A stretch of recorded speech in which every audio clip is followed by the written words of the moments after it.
જય માતાજી મિત્રો, હું છું મુકેશ મહારાજ।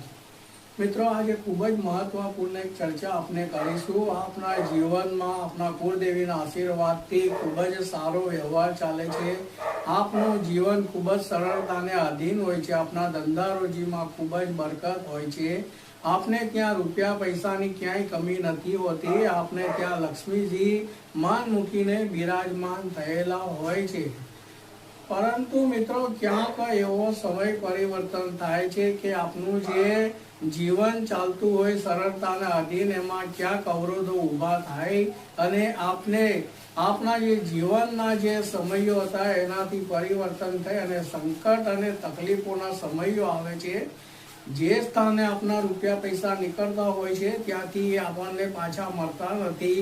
ધંધો આપણે ત્યાં ધીરે ધીરે સ્તંભિત થતો જાય છે। તો મિત્રો, જો આવા આપણા જીવનમાં કોઈક બનાવો બને છે તો આપ ચોક્કસપણે નજર દોષના બંધનમાં છો।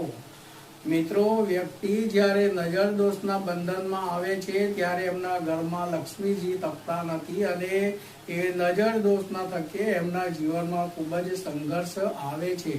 મિત્રો, જો આ નજર દોષના બંધનમાં હોવ તો એક કર્મ આપને ચોક્કસપણે કરવાનો છે।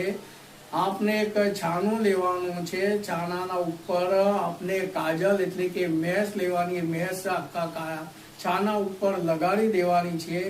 એના ઉપર આપણે મીઠાઈ લેવાની। મીઠાઈ ના હોય તો ઘરમાંથી એક ચમચી ખાંડ લઈ લઈશું। આખા પૂરા ઘરમાં ફરવાનું। પરંતુ મિત્રો, આપ ખાસ ધ્યાન રાખજો, જ્યારે આ કર્મ કરો છો, છાનાને લઈને ઘરમાં ફરો છો, તો આપ દેવસ્થાન અથવા આપણે જે પૂજા રૂમ છે, પૂજા કરીએ છીએ ત્યાં નહીં જવાનું।